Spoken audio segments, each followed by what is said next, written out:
What is up, guys? Welcome back to the channel. We are back at it today on this Humvee project. Now we are about to start one of the biggest things that we're doing on this project, and as you might have guessed already, we are doing an engine and transmission swap. The engine is going to be a Duramax and transmission an Allison 6-speed transmission. Now, first steps in doing this, we have to get the body off the frame, and in doing that, we have a lot of just little things we got to do to disconnect. Well, let's get into that. So guys, we have just a few things we have to do before we can take the body off of the frame. We have to disconnect the steering linkage. We have to disconnect the brake lines and power steering lines. They're kind of all one system. I'll show you all here in a minute on what I'm talking about on that. We have to disconnect the smart box and some of the electrical. We have to disconnect the air box. We have to disconnect the shift linkages and the parking brake linkage. We have to drop out the gas tank. We have to disconnect the starter cables and some other cables from the battery box. We have to disconnect the heater core, which will require us to drain the coolant as well. And last, we have to take off the body bolts, and there should be 6 body bolts on this. Now, this was just a few of the things that I came up with when going over the vehicle. I'm sure I'm probably forgetting something, and will find it either while I'm doing one of these other items or while I'm in the middle of lifting the body off, and just hopefully it doesn't break it. So I did work on getting the fuel tank dropped out. I did get it all the way out and actually pressure washed it, but it was 110 degrees outside and my camera did not like that very much, so I'm going to try to go over it with kind of what I ended up having to do, basically the process of getting it out. So the first thing we did, guys, was disconnect the filler neck from this tub. I did go ahead and take the tub out as well because it helps with disconnecting the fuel neck further down in the system. The second thing you're going to want to do is actually disconnect the return line that comes up into the top of the filler neck here. And then also, while you're down there, go ahead and, this is actually where the filler neck comes into, go ahead and loosen the clamp that's on here. And whenever that's loosened, you can rotate the filler neck to kind of loosen it up if it's stuck in the hose, and then just able to pull it out. So in order to actually drop the tank out, you're going to need to remove the drive shaft, and it's mainly because the drive shaft sits within this kind of curved area of the gas tank here, and it just kind of gets in a way whenever you try to remove it. So from the top of the tank, you have 2 lines that run to the engine bay, and this is your supply and return lines for the engine itself. Also on top, right here, there's actually a hole. This is your vent line, and this runs up to the engine bay as well, and it actually dumps near the air intake, which I will show y'all. So that vent line comes up here and it dumps right here behind the coolant tank, and there wasn't a very good connection on that vent line, so I went ahead and actually just disconnected it and pulled the whole vent and rubber piece off of there. So you'll also need to disconnect these vent lines. This basically runs from here through a kind of partition that's in the body, which I'll show you all. I'll input here. So it runs through that partition, runs into this connection here, and then back out here, and then runs up through a couple of line holders underneath the body, and it comes back up into this filler neck and connects there. I went ahead and disconnected all of those just to be able to get it out easier. I'm not too worried about those lines. I can get them out later, or I may end up needing to reconnect those. Now this is basically your level, your float. It sends the signal to your gauge to tell you how much fuel you have, and I ended up just up here near the body partition again. I just ended up disconnecting these links, and they were pretty easy to disconnect.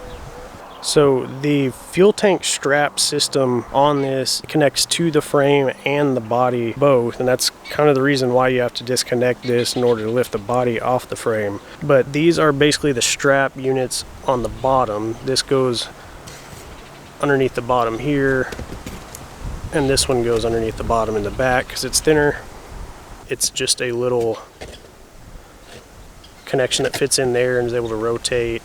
You'll take the bolts loose from there. This actually attaches to the top of that, and then that attaches to a connection that's up on the body itself.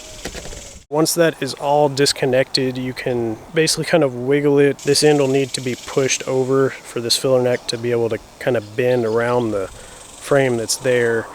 Once that is basically past the frame, the back end will drop out, and you can kind of just work with things, but everything should be disconnected, and just be able to slide this out from under there. Now, in order to be able to get to the brake system and the steering linkage easier, I went ahead and took off this side plastic panel. So our steering linkage is going to actually be down in there.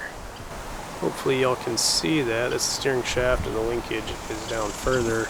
My plan is just to be able to disconnect it down there where the actual box is and be able to slide that out.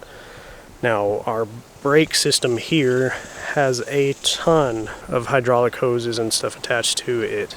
The brake system on this Humvee actually uses the power steering pump to boost the brake pressure, and that is also why we end up having to disconnect the power steering pump, some of these lines and everything.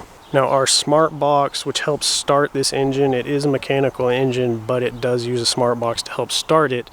This is the actual electrical connection there, and so we'll just need to disconnect that and disconnect it off of the firewall there so that that'll stay on the engine itself. We will need to disconnect the air box here, and then we will try to get this coolant drained and disconnected as well so that we can disconnect the heater core that is inside here. And this is actually an aftermarket heater core that I found. I ended up doing some measurements and just shopping around to find one that fit, and I did end up also having to create a mounting bracket system as well on there. And we will be crawling underneath the Humvee in order to disconnect the parking brake linkage and also the transfer case linkage and just transmission linkages on those as well. And while I am under there, I'll go ahead and disconnect some of the battery cables that go to the starter, which is basically on the other side of these blocks here. So guys, I'm going to set y'all up on a stand and get to work.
Also, while over here, I noticed the fuel filter is actually attached to the firewall there as well. So I went ahead and detached the fuel filter lines. Everything else looks like it attached to the body. Up in there, though, there was a ground wire that goes to the back of the engine. I went ahead and took that off of the firewall as well.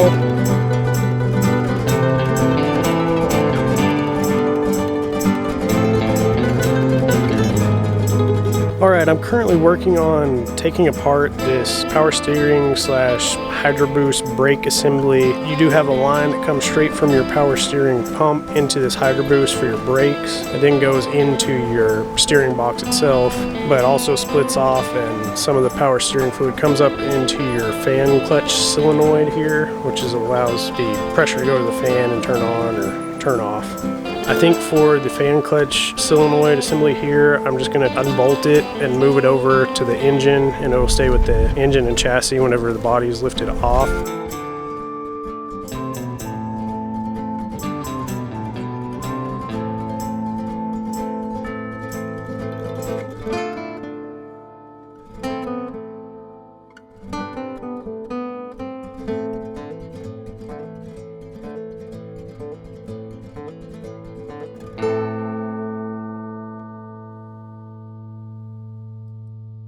On the passenger side engine bay here, don't forget to disconnect the fuel tank vent line from this, and then also there's another vacuum line that comes into the air tank here that also needs to be disconnected.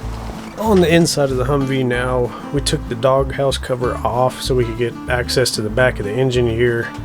So we removed some of the electrical connections that separate the body harness from the engine harness in itself. And I was going to just remove the speedometer sensor from the transfer case, but whenever I got under here, the cable had already kind of broken the plastic sheathing and the cable was fraying in itself. So I just went ahead and snipped it there.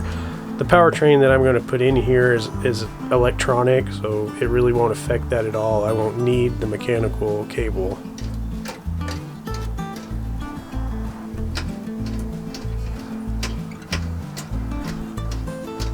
Alrighty guys, I had some friends come over yesterday evening and help me kind of try to lift the body off the frame just a little bit to see if I have everything disconnected.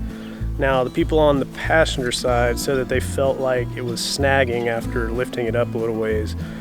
And on the passenger side we do have those starter cables that I kind of left hanging there. They may be snagging, or also that is where some of the fuel lines run as well. So I think I'm just going to hop back underneath there, go ahead and disconnect the mounts that are holding the fuel lines up against the body, and go ahead and disconnect those starter cables from that body as well, where they go into the battery box. Alright, I got the starter cables here disconnected from underneath there.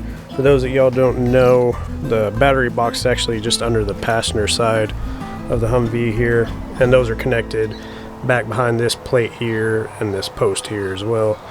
So I got that disconnected, and then I also went ahead and disconnected the little mounts that were holding the fuel lines as well. So hopefully that was everything that may have been hanging up as we were trying to get that off earlier. Future Cody here noticed that I forgot to shoot an outro video between all of that prep work and actually getting the body off of the frame. So if y'all like this content, please hit that like button and subscribe if you want to see when part 2 comes out. We get the body off the frame and we get the frame all cleaned up and ready for our next steps. I appreciate y'all watching, guys. Y'all have a good one, and I'll see y'all next time.